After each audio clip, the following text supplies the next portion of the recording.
And welcome to Tell Me Your Story, New Paradigms for a New World. I'm Richard Dugan, your host. Hey, I like to start these shows off somehow differently each time. So I like to put off the preliminaries of when you can hear us and where you can hear us and how you can hear us, and supporting this program financially, as well as the time of listening to that still small voice.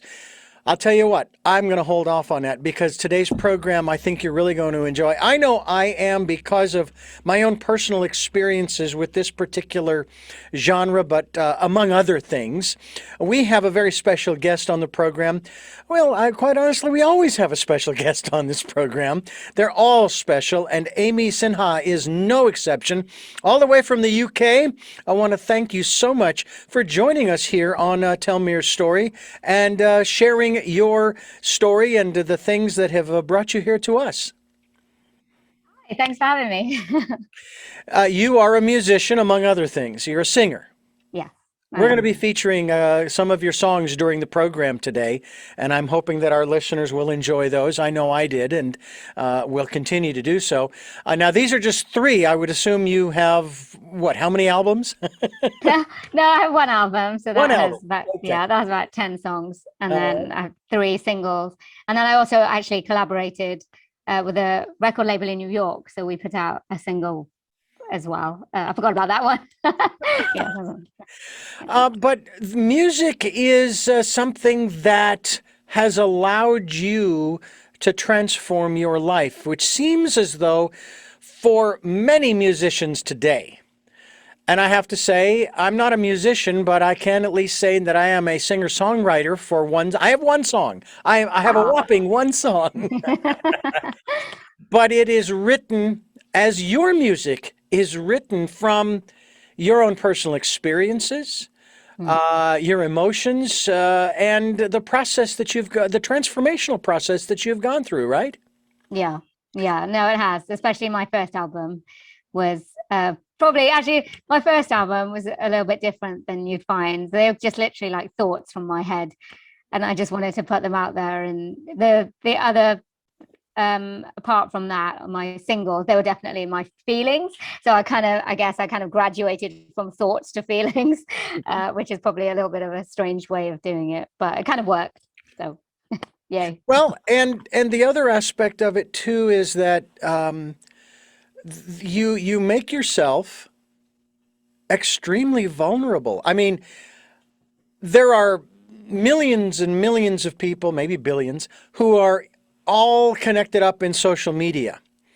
And a lot of times they will take pictures that will reveal, people will see their background. They'll see where they are. They'll see what they're going through. They'll see them. And there will be, I guess, what they call the trolling. Okay. Yeah. Those knuckleheads who think that, well, actually, I think that those knuckleheads they feel inferior, so they've got to take somebody else down with them. But when you put yourself out there like that, that has to have been initially, and maybe it still is, it's got to be a little scary, a little unnerving, because now people know, oh my God, this is Amy? Wow. Yeah, when I first started doing it, I didn't think about it because, especially when I was younger, I'm showing my age here, but we didn't have social media. So everything that I experienced was right there in person. But now that social media has come about, I wasn't expecting it. I mean, I've had extremely positive, experiences, but there have been some negative experiences, especially on Facebook and YouTube, which I did used to let it affect me. I'm not going to lie about that. I did used to take it personally. And then I just reached a stage where I just like, I don't want to do this anymore. So I deleted my Facebook fan page, or my Facebook page, which had probably over about 5,000-6,000 people following me, because of the messages that I got. And not all of them were nice, as in they were from men, and they were very not nice, actually, very sexualized. And I just didn't know. I got overwhelmed with dealing with it because I didn't want to come across like I wasn't answering, but then I didn't want to message all of these random people that I didn't know. And it became too much that I had to delete that. and kind of start again.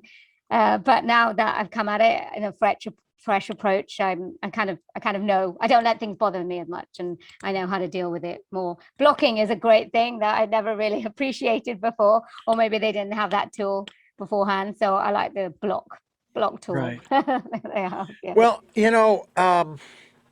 first of all, there are artists, songwriters, singers, musicians, whatever the category you want, who it's easy to tell what the genre is that they're in, the category. And I know there are some artists who don't want to be categorized, and they work real hard to produce non-categorical music or material, if you will.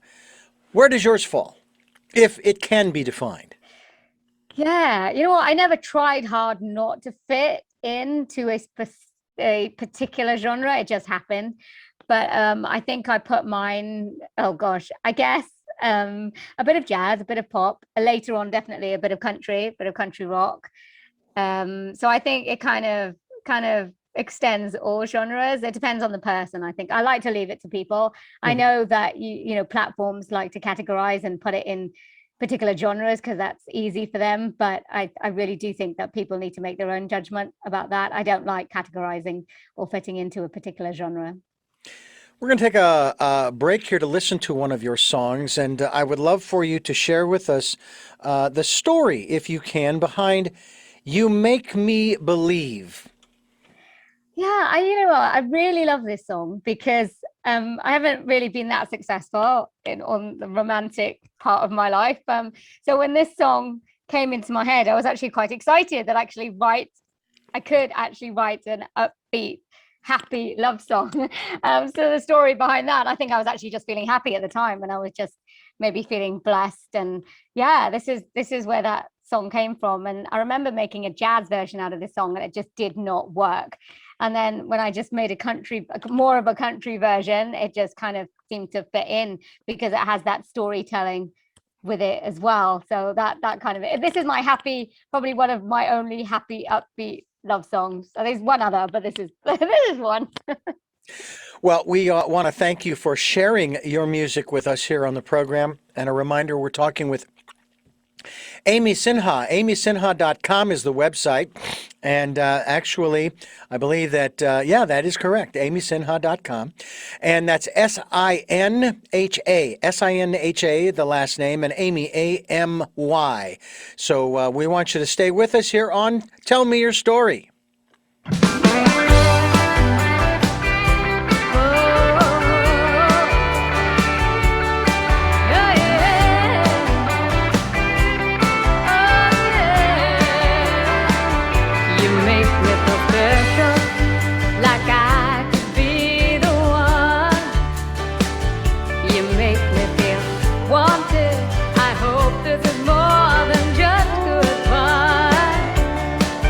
This is the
This is Tell Me Your Story. I'm Richard Dugan. She is Amy Sinha, and I hope that you are enjoying the program today.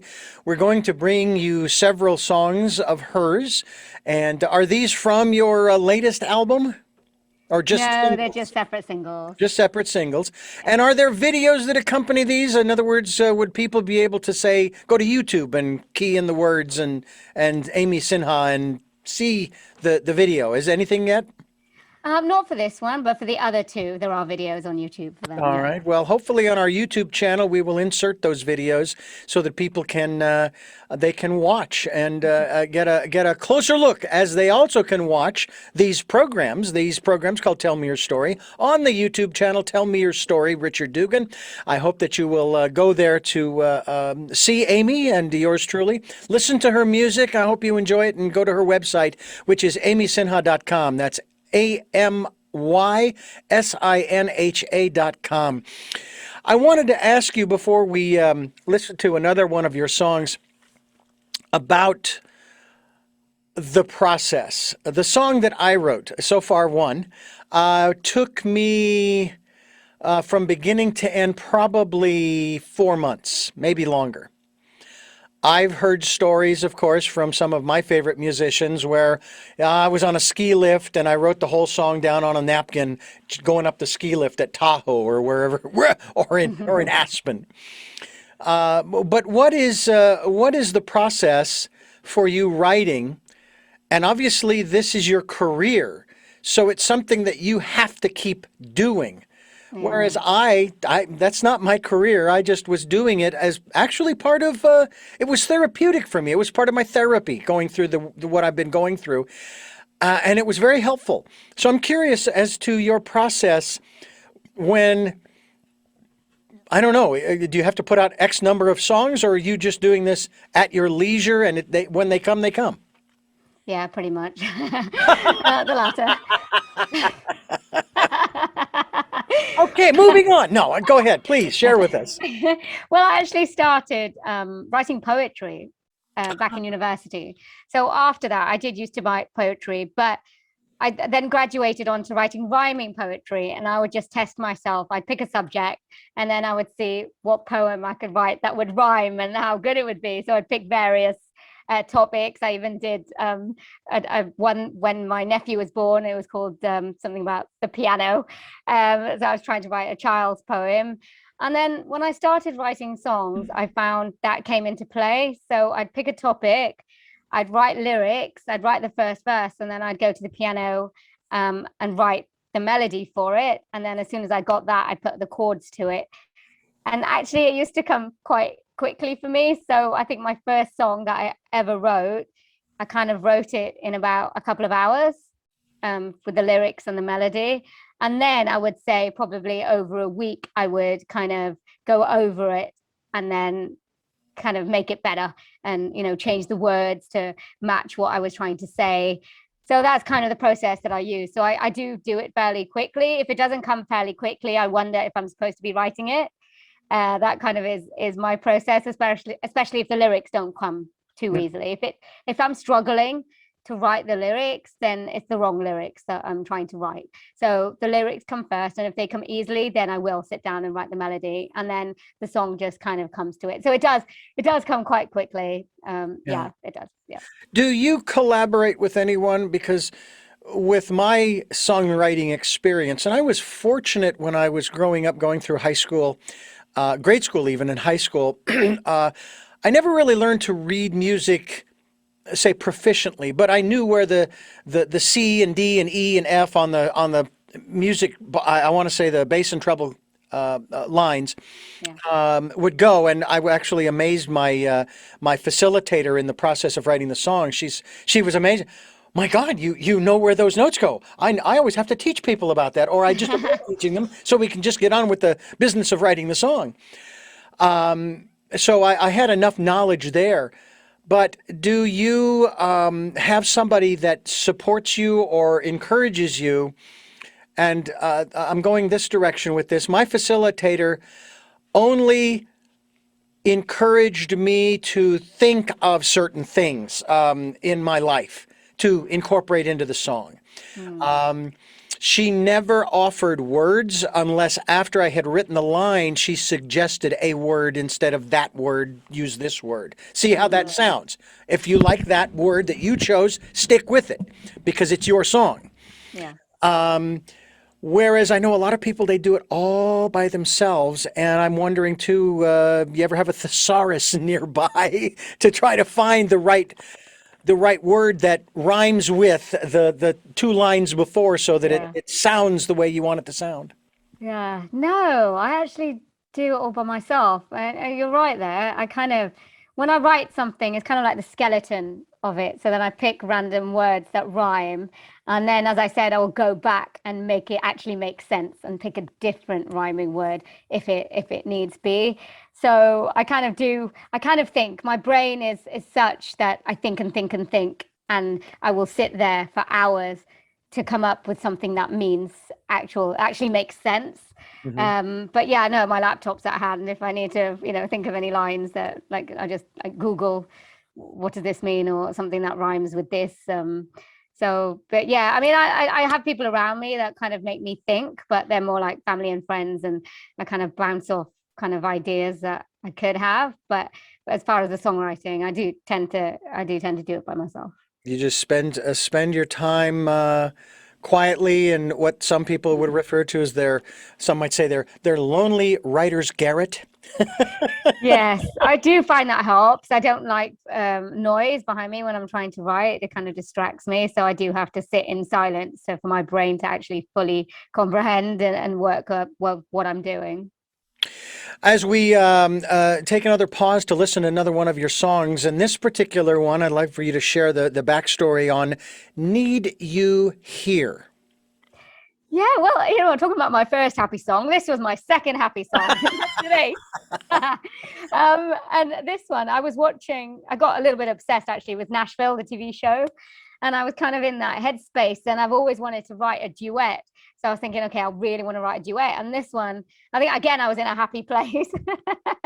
And I have to kind of mark that out because it doesn't happen very often, where as far as my love life is concerned. But I was in a very happy place, and these lyrics just came to me. And yeah, it was a duet. And I have to give thanks to the guitarist, John Sudbury, who kind of made it come to life with his guitar. I think especially singers, think that it's all about them, and it's what you can bring. But since I can remember, I've worked with musicians, and the benefit with working with musicians since you were young means that you take into account what they can bring, and no man is an island, and the singers cannot do it alone. And it's the musicians as well who you play with that bring a lot to the table. So I have to give thanks to him and the producer of the track as well, to what they brought to it. And I think it just, and this one I actually made a video for, and this is actually on YouTube. So yeah. Well, we'll show that video as people sit and listen to this latest work by Amy Sinha, and this is Need You Here. I'm Richard Dugan. This is Tell Me Your Story, New Paradigms for a New World, and we want you to stay here as we listen to Amy.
Amy Sinha is my guest. I'm Richard Dugan, your host. This is Tell Me Your Story, and we're listening to the music of Amy Sinha, and the music is also available through amysinha.com. That's AMYSINHA.com. We will be linked to your website, Amy, so people can go straight there as they're listening to or watching these interviews. Listening to them on SoundCloud, iTunes, TuneIn Radio, Spotify, Stitcher, Player FM, iHeartRadio, Amazon Music, as well as watching them on YouTube. We hope that the folks will subscribe to either or both of the outlets for Tell Me Your Story, and also link to and maybe even bookmark as well amysinhouse.com. And I wanted to ask you the whole aspect. It seems as though of many songs, most songs, I guess, has to do with relationships. And obviously the first two that we've listened to on this program have to do with your experiences with relationships, right? Yeah. So I want to talk a little bit about one of the most important, not the most necessarily, although some might consider it so, relationships that one can have in one's life. And that is the relationship that one has with oneself. Talk to us about, and this also goes to the aspect, as I mentioned earlier, of being a part of, what we encourage people to be a part of is the Decade of Perfect Vision, which is the 2020s, where we ask people to go within and listen to that still, small voice and find that quiet, peaceful place where they can relax, they can recharge their batteries, so to speak, and listen to and get encouragement and support and insight and education and wisdom and so forth from that voice.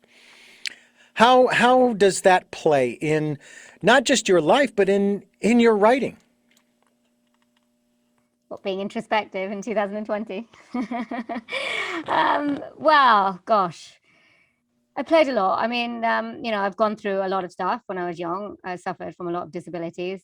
So that in turn affected my confidence, and it affected how my musical career transpired in general. I mean, I don't think, because of my lack of confidence, I wasn't as out there as I could have been. I didn't put myself out there as if I hadn't suffered from all of these things. And my relationship with myself has been very turbulent and tricky over the years, and well, not very happy, I have to say. But that's me, that's me. So when I've written my music, and the first things that I wrote was thoughts, because I found it hard to express emotions and feelings.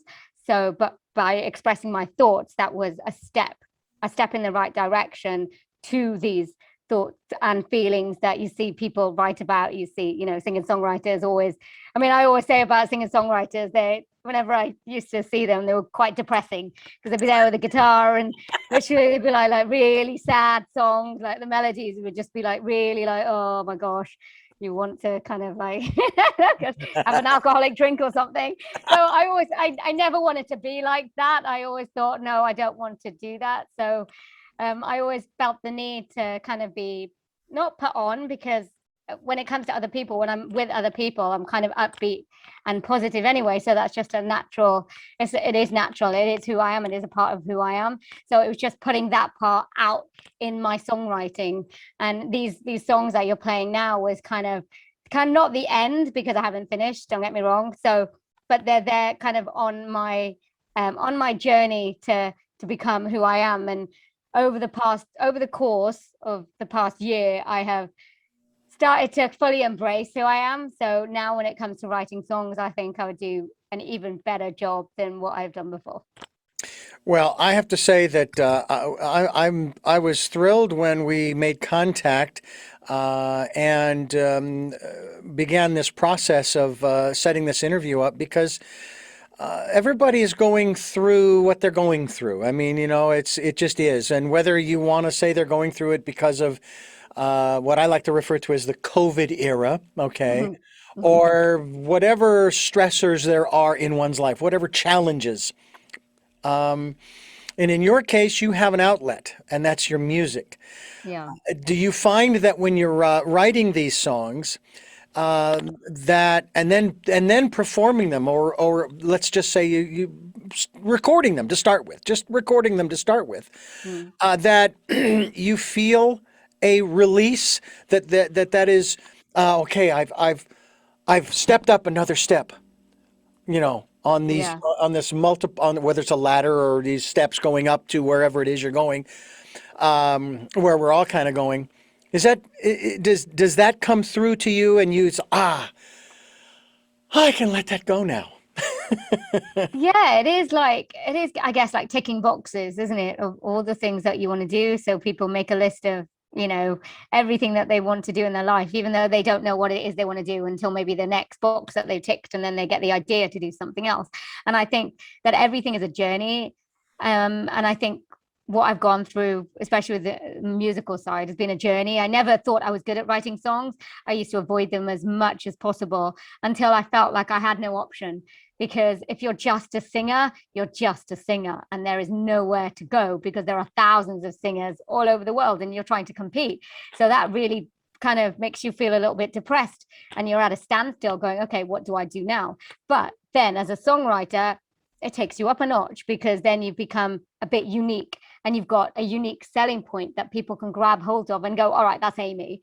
I recognize that, rather than just, oh, that's Amy's voice. These are Amy's songs. And it makes you feel good. It made me feel good that people did that and recognized my songs, and actually recognized my lyrics. And every time I'd say something, you go, that's part of your lyrics. I'm like, well, okay, yeah, well, I didn't mean it to be, but yeah, that's coming out. So I think that everything is a progression in life. And if you're not progressing, there's something a little bit, maybe you have to take stock and go, well, do I feel like I'm not progressing? And kind of put things into practice to kind of pat yourself on the back and go, no, I've done that. I'm proud that I've done that. Okay, what's next?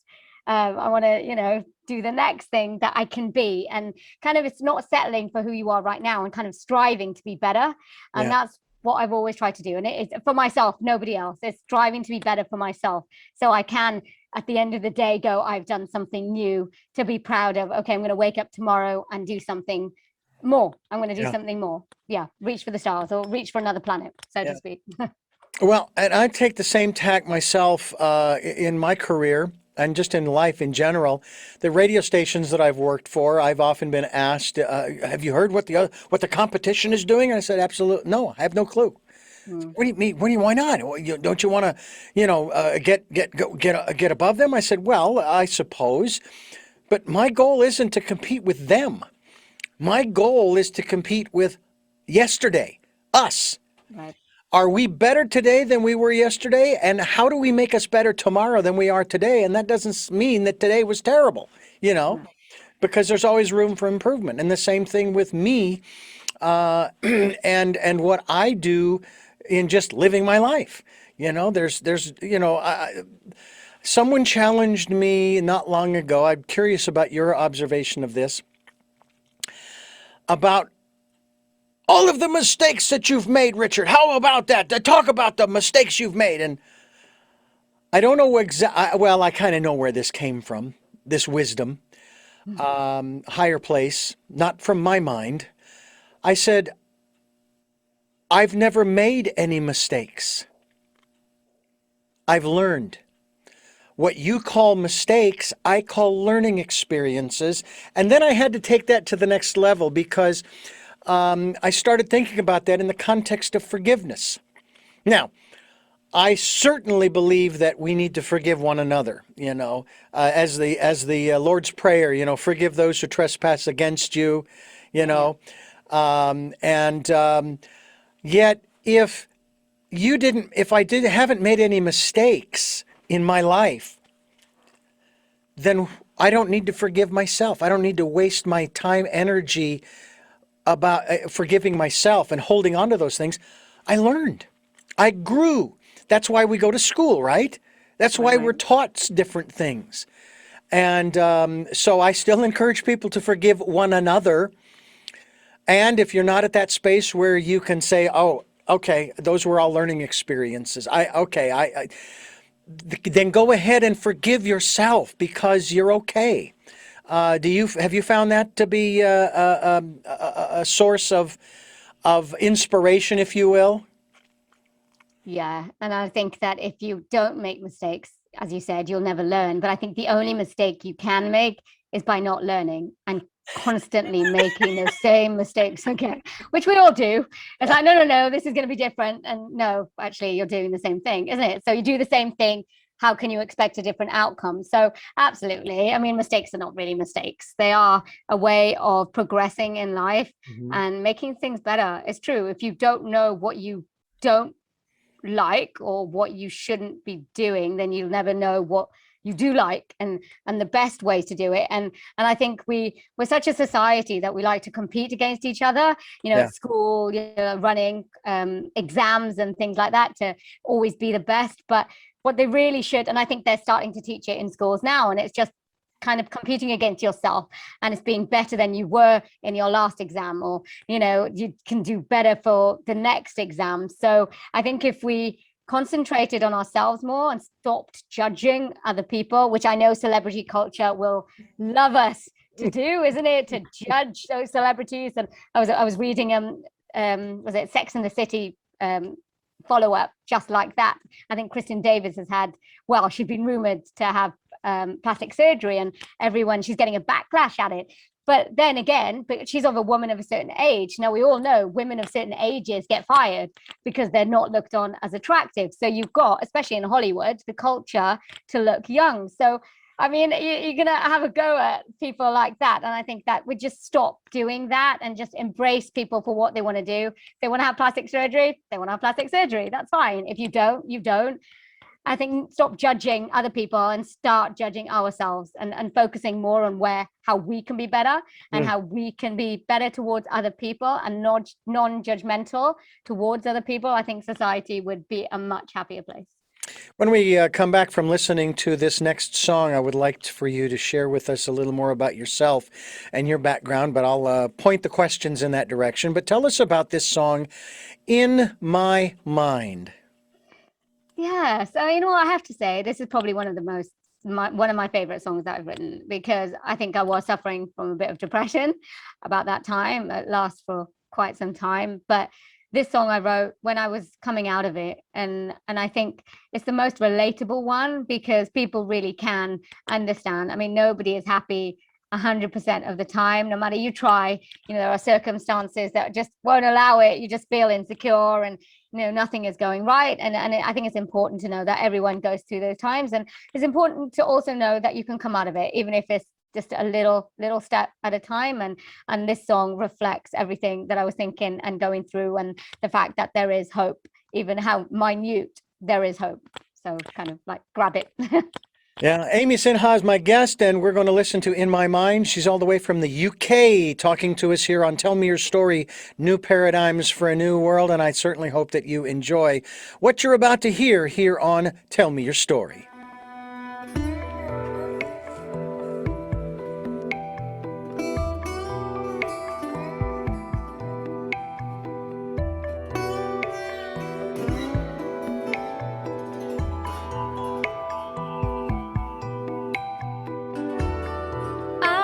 Never felt so far from home.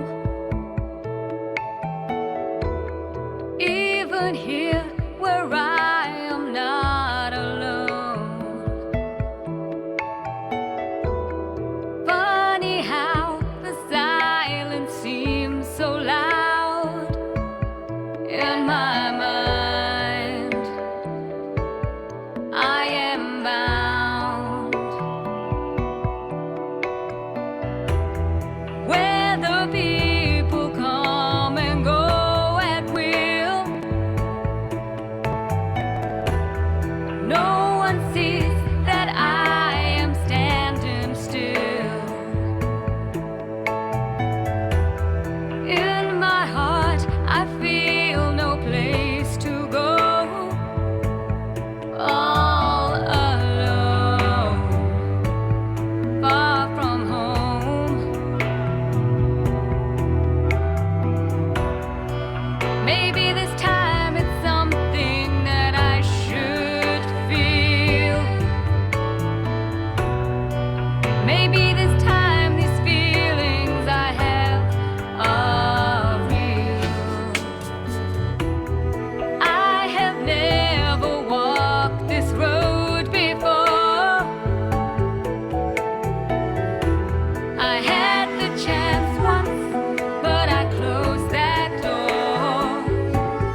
This is Tell Me Your Story. She is Amy Sinha. AmySinha.com is the website. Of course, we are linked to her website as well. And Amy, it is a real pleasure to have you here on the program and sharing your music and your story.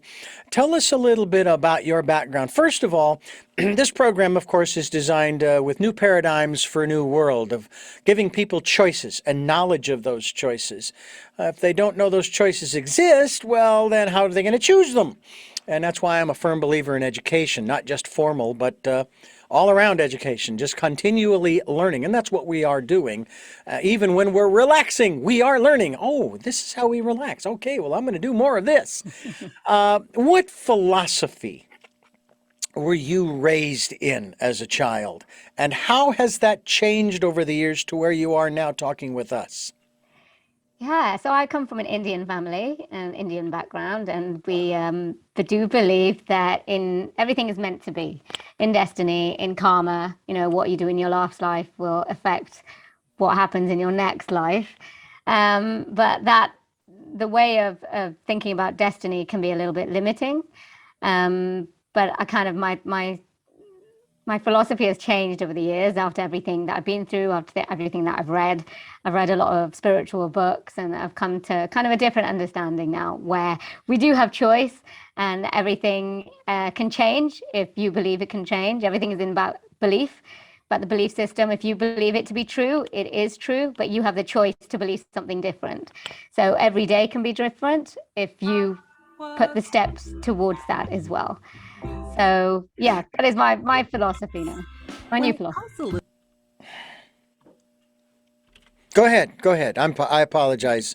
That's okay. Yeah, no, that is my new philosophy.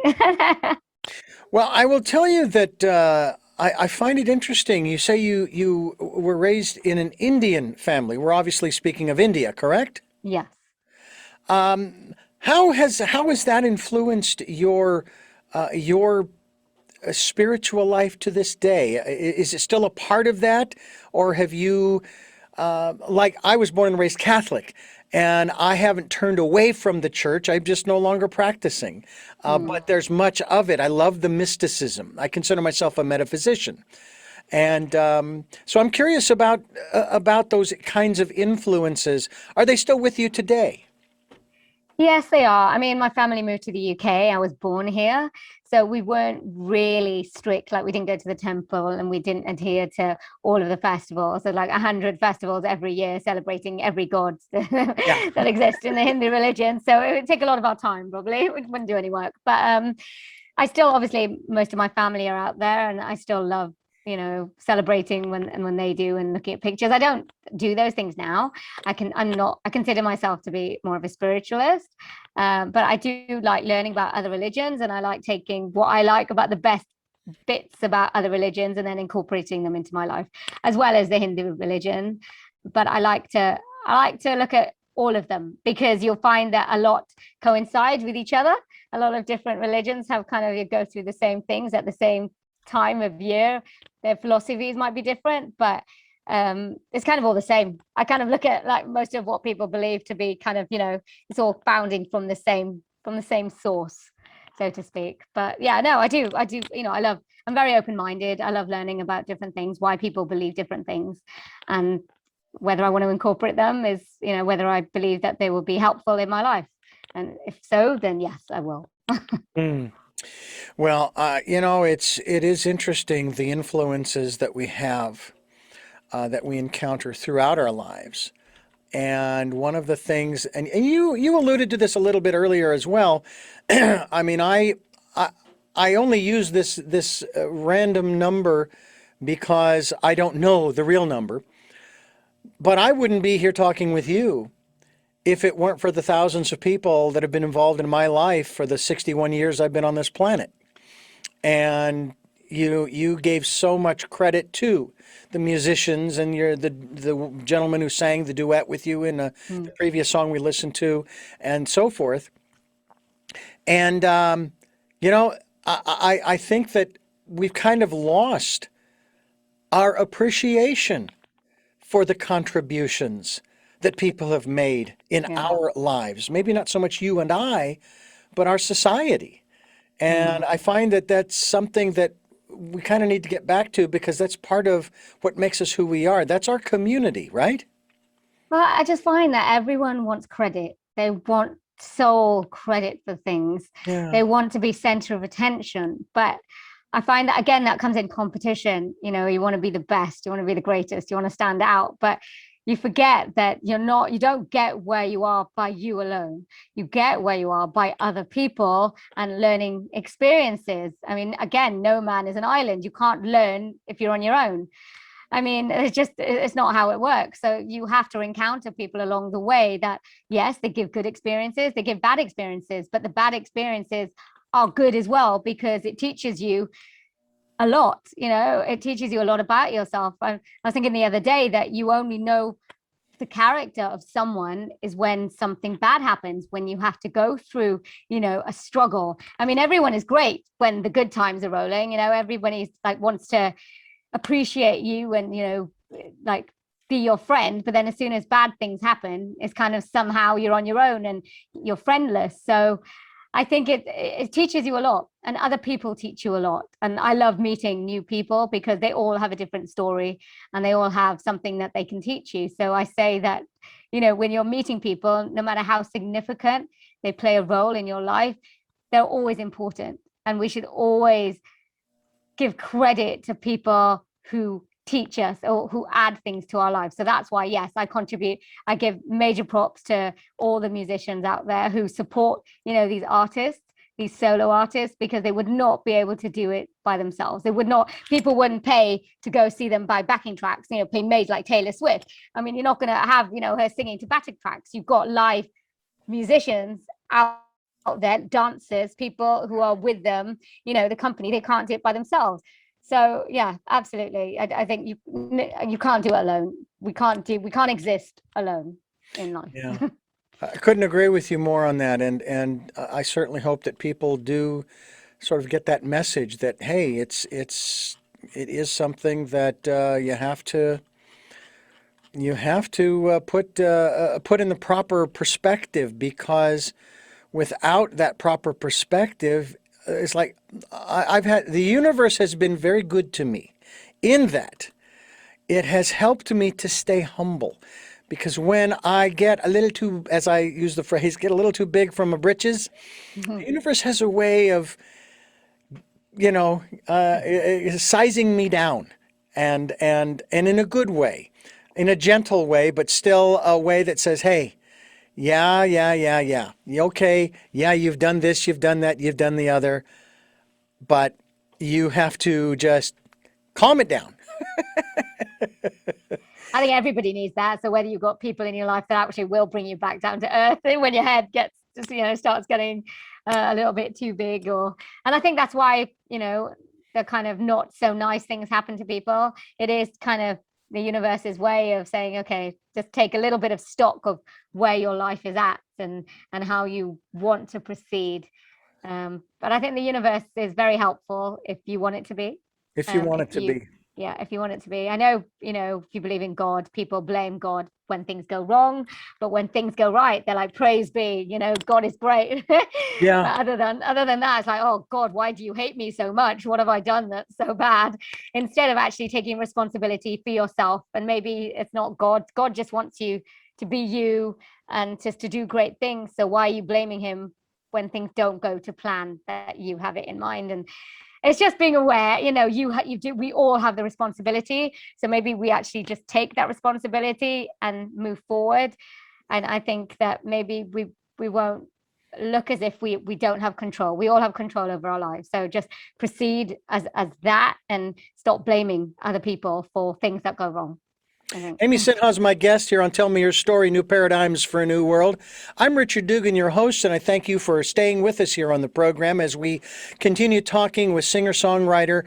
You have a lot of other things that are going on in your life as well in terms of your career. Can you share a little bit about that?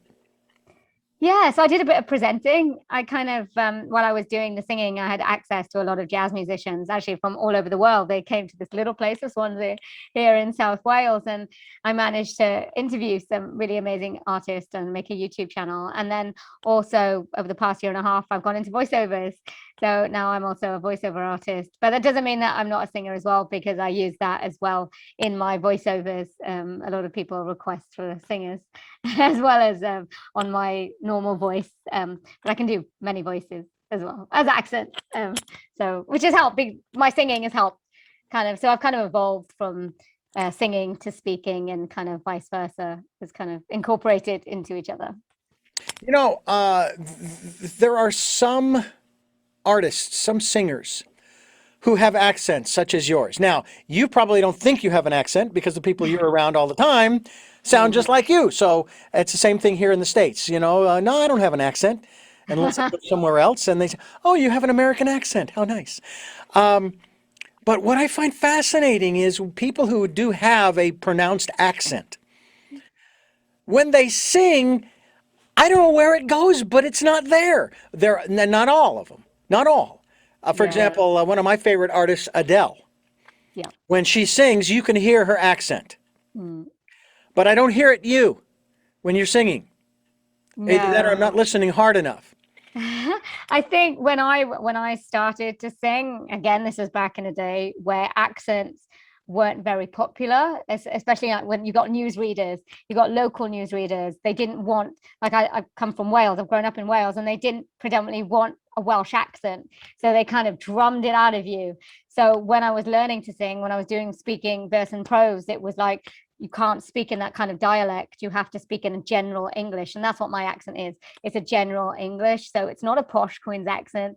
It's not a Welsh accent, even though I can do a Welsh accent. It's just kind of your natural general English accent. And so then when I was doing my singing, again with the American accent, I can sing an American accent, but it's not your typical American accent, because, and this is no disrespect to American singers at all, but they kind of have a nasal kind of tone, Mhm. where you find Mariah Carey, you feel, you do see it a lot. And so I kind of don't really like that. So I kind of moved away from that, Mhm. and to not sing with that kind of an accent. So it's training yourself. But these days, it's okay. It's great to have an accent. People want to know where you're from. So it's kind of popular. So I guess people stick with it. And I think it's just the times. It's just where we are, just in general, I think. Well, you know, I come from a lot of different places, and Ireland is one of those that I like to go to quite often, you know. Of course, I can jump right into, well, I'm thanking you very much for calling the call center today, and it's wonderful that you are here. I love playing with voices. Love cartoons. Would love to do voiceover animation. So I mean, one of my favorites that I listen to here in the States. You know, it's Hank Hill, and I deal in propane and propane accessories. I just have fun with it, and you know, actually one of my first voices back in the '80s when I was working for a Christian station. They wanted me to do this commercial for a natural foods store that was opening up, and they had this bread, and I came up with this old man, you know, who loved sliced bread made to order. You know what I mean? And can then you throw a little bit of that other thing in there? I don't know what that is. And it's fun to do. It really is, and I know you feel the same way. Yeah, it is. It is fun, even if I get it completely wrong. I do an American accent, do an American person. Like, I don't care. It's fine. I'm enjoying doing this. Yeah, no, it is fun, and I think people, it brings you out of yourself. Especially with people who have kids, they want to read the stories and they do the different character voices, and I think that's kind of where it starts, isn't it? And I think actors find that they just become more free. So Yeah, yeah, I've become more free these days. I think with singing, I didn't allow myself to become more free, but definitely with the voiceovers, I'm just like, I don't care. yeah, I'm just gonna do yeah. it. Yeah. Well, you know, and I am thanking so much for calling today, and we'll be back to you next week. Thank you so much. I want to thank you so much for joining us here on the program and for sharing your story and your music. People can hear more of your music, obviously, either on YouTube or on your website, which is amysinhow.com, and we will be linked to that website as well. This is Tell Me Your Story. I'm Richard Dugan, your host. Amy Sinhow is my guest. amysinhow.com is the website, and we've been listening to her and her music on this particular edition of Tell Me Your Story. Amy, I have three final questions that I like to ask all of my guests. Yeah. You may have addressed them to some degree during the interview, but I like to ask them directly. And I realize that we haven't covered everything that we could be covering here. Love to have you come back again to talk more, and maybe we can share some more of your music with our listeners and viewers. But again, thank you so much for being with us here today. Oh, thank you so much for having me. What are your three final questions? My three final questions are coming in just a moment, but first I have to talk to you, the listener and the viewer, and thank you for listening and watching Tell Me Your Story, New Paradigms for a New World, where we're giving you choices and knowledge of those choices to help make your dreams come true. Amy's getting anxious or nervous, I'm not sure which, but she's staying right where she is. But I want to let you know that you can hear these programs on Sundays at 7 a.m. and 7 p.m., Monday mornings at 1 a.m., 9 a.m. on Wednesday mornings with the special edition of Tell Me Your Story. And we stream live at those times at richarddugan.com. We also encourage you to go to SoundCloud, iTunes, TuneIn Radio, Spotify, Stitcher, Player FM, Blueberry, iHeartRadio, Amazon Music, and other platforms across the internet to listen to the podcast, the full interview. Hope you'll do that. You can also watch these interviews on YouTube. Just go to YouTube and type in Tell Me Your Story and Richard Dugan. Just make sure that you're listening to the Tell Me Your Story channel with the guy with the hat, okay? And then we encourage you, if you can do so, we would love to have your financial support to keep this program, take care of the expenses, because there are those, and any amount is appreciated. And we have a PayPal account. It's there for your security as well as ours. I like PayPal being the middleman or woman or person or whatever. But anyway, when you go to send, put in my email address, richard@richarddugan.com. That's richard@richarddugan.com. And we'll take energetic support as well. And please participate in the Decade of Perfect Vision, the 2020s. Spend that time going within and listening to that still small voice and just being, okay, in that quiet, still, calm, peaceful place. Okay? Okay, Amy, I won't belabor the time any further. The first of my three questions.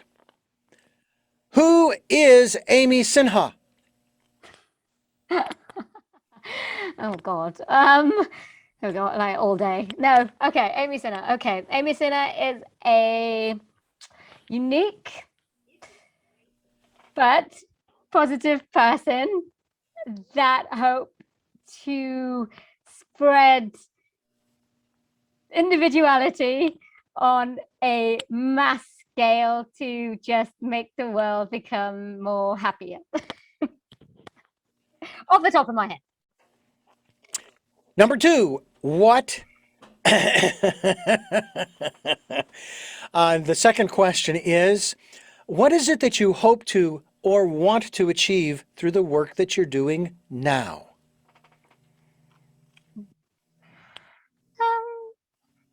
I want to achieve, okay, I'm going to be a little bit selfish now. I want to achieve happiness for myself, because I think that if I'm happy, then the world will be happy, rather than if I'm not happy, then my negativity will spread, one person, it's a knock-on effect. So from what I'm doing now, I'm trying to, I've just suffered a lot through the years, and a lot of depression as well related to everything. So I just want to be happy on a daily basis and meet new people, and hopefully they'll be happy too. And my final question, what is your life's purpose? Oh God, you know what? I was doing a course at the beginning of the year, and that was the question. What is my life's purpose? Gosh, I'm not sure I have any answer than I did back then. But I think my life's purpose, I think my life's purpose has changed as I've gotten older and I've experienced more and I've learned to understand what I'm about. I think it would be when you meet me. I'm quite small, so I stand out whether I want to stand out or not, unfortunately or fortunately. So I think my life's purpose is to maybe alert people to the fact that there are different people out there. And I know that a lot of people can say that, but I am very unique, and there is no two of Amy, otherwise the universe would implode in itself and no one would survive. So it is to just teach people about differences and acceptance, and that just because bad things happen, it doesn't mean you have to be a negative person. It means that you can spread positivity and be happy within yourself. So I think that is, in a nutshell, from what I can think of right now, that is my life's purpose. Well, we thank you again for joining us, and we hope that you will continue to make your voice heard and speak your truth through your music, and we hope that you will share it again with us here on Tell Me Your Story in the future. Well, thank you so much for having me. And I thank you for listening to and watching Tell Me Your Story, New Paradigms for a New World. And until our next broadcast, podcast, videocast, love to Lao.